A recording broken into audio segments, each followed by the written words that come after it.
Mr. Welby, welcome. I have a couple of questions for you.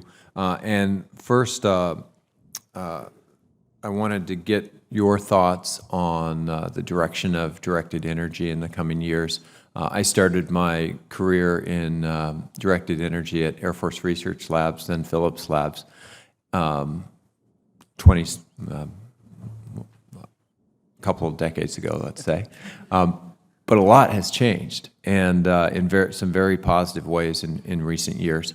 And I think this is an area where we're once again really seeing a great focus and some real opportunities. So I just wanted to get your thoughts on where you see those opportunities and what specific programs within directed energy that you would be advocating for in this position.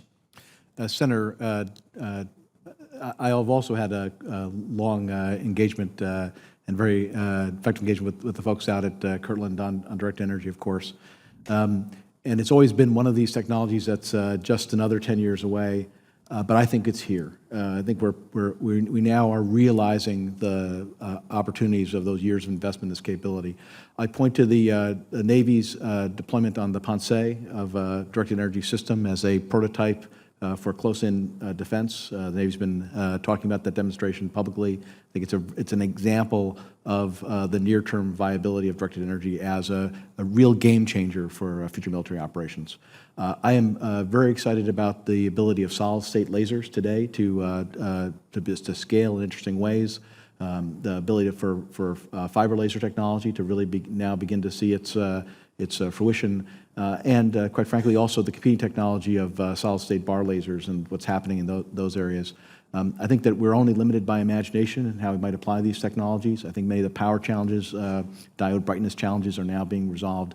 And so I'm very excited about it. And I think that we have teams that are thinking not only about the technology now, but thinking about their application. And I think that's a very exciting time for directed energy. Yeah, I couldn't agree more, and I look forward to working with you through this transition because it's, as you said, historically, it's always been something that's a few years away, and now we're seeing real opportunities for application. I think it's important that we make that transition and start fielding these technologies in ways that can really support our war fighters.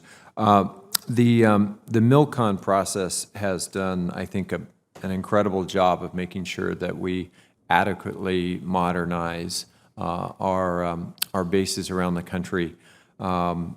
Even at times when resources have been, relatively limited. I want to ask you about the prioritization of the MILCON towards our DoD labs. Are we doing enough there to make sure that our labs are actually modernizing at the pace to support their missions? Senator, I recognize the many competing demands for the pool of military construction dollars.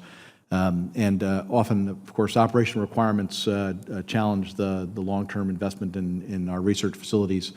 I do believe that the provisions that allow us to that allow us to reallocate a certain fraction of our RDT investment into near-term modernization and maintenance provides an excellent mechanism to allow laboratory directors to cover those most critical needs.